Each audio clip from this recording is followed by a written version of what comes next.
नहीं लगाते, जो महफिले मिलाद में नहीं बैठता, हम उनके ऊपर गुस्ताखे रसूल का फतवा नहीं लगाते। कोई भी उलमा अहले सुन्नत का ये फतवा नहीं, जो जुलूस मुहम्मदी में शामिल नहीं हो, जो महफिल मिलाद में नहीं बैठे, हम उसे हरगिज़ गुस्ताखे रसूल नहीं कहते। लेकिन इतना जरूर कहूंगा कि नबी की विलादत का दिन आए, नबी की विलादत का दिन आए, जश्न ईद मिलादुन नबी का दिन आए और चेहरे पर खुशी ना हो तो उनके दिल में हुजूर के लिए जरूर नफरत होगी, उनके दिल में हुजूर के लिए जरूर बुग़्ज़ होगा। ये बात यकीनन है, वरना कुरान ने कहा कुल बिफज़लिल्लाहि व बिरहमतिही फबिज़ालिका फलयफ़रहू, कि अल्लाह की कोई रहमत आपको मिले, अल्लाह की फजल मिले तो खुशियां मनाओ। मैं पूछना चाहता हूँ आशिकाने रसूल, आपसे मैं पूछना चाहता हूँ कि अल्लाह की जो सबसे बड़ी रहमत है उसका नाम क्या है? उसका नाम वमा अरसलनाका इल्ला रहमतन लिल आलमीन, वो हमारे नबी की जात है। अल्लाह का जो सबसे बड़ा फजल उम्मते मुस्लिमा पर हुआ, अपने बंदों पर हुआ, वो कौन सा फजल है, वो कौन सी नेमत है? अल्लाह ने किसी नेमत पर एहसान नहीं जताया। लक़द मन्नल्लाहु अलल मुमिनीना इज़ बअस फ़ीहिम रसूला, लेकिन जब हमारे नबी की विलादत हुई तो अल्लाह ने इरशाद फरमाया, मेरे बंदो तुम पर एहसान करता हूँ। तो इससे पता चलता है अल्लाह की जितनी नेमत है हम मुसलमानों को मिला है, उसमें सबसे बड़ी जो नेमत है वो आमिना का लाल, वो हुजूर की जात है।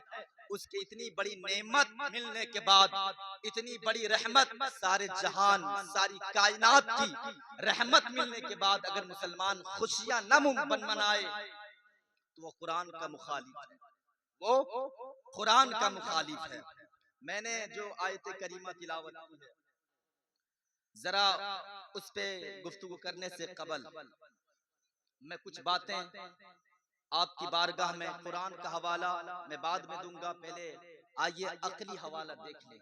हम जुलूस मुहम्मदी में सजावट करते हैं, कोई आपसे कहे कि ये बिदात है, ये कुमकुमे, ये हुजूर के जमाने में कहाँ था, ये बिदात है, ये शिर्क है, ये कुफ्र है, उनको जवाब देना। जुलूस मुहम्मदी में हम कुमकुमे लगाते हैं, सजावट करते हैं, तो वो कहता है जी फजूल खर्च है, फजूल खर्च करने वाला शैतान का भाई है, वो फतवा लगाएगा आपके ऊपर। लेकिन वही जब उनकी बेटी की शादी होती है उस वक्त उनको फतवा नजर नहीं आता, उस वक्त उसे बिदअत नजर नहीं आता।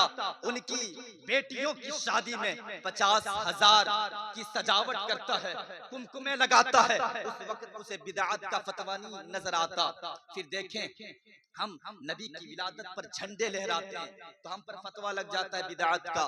लेकिन जब 15 अगस्त आता है तो उनके बच्चे वो खुद झंडे लहराते हैं, उस वक्त उनको बिदअत का फतवा नजर नहीं आता, वो शिर्क और हराम नहीं कहता, ये सिर्फ और सिर्फ उनके दिल में हुजूर की बुग़्ज़ है। वरना देखें हम कहते हैं हुजूर के इल्म गैब पर जब हम गुफ्तगू करते हैं तो एक बदअकीदा खड़ा होता है, कहता जी हुजूर को कोई इल्म गैब नहीं अता किया गया।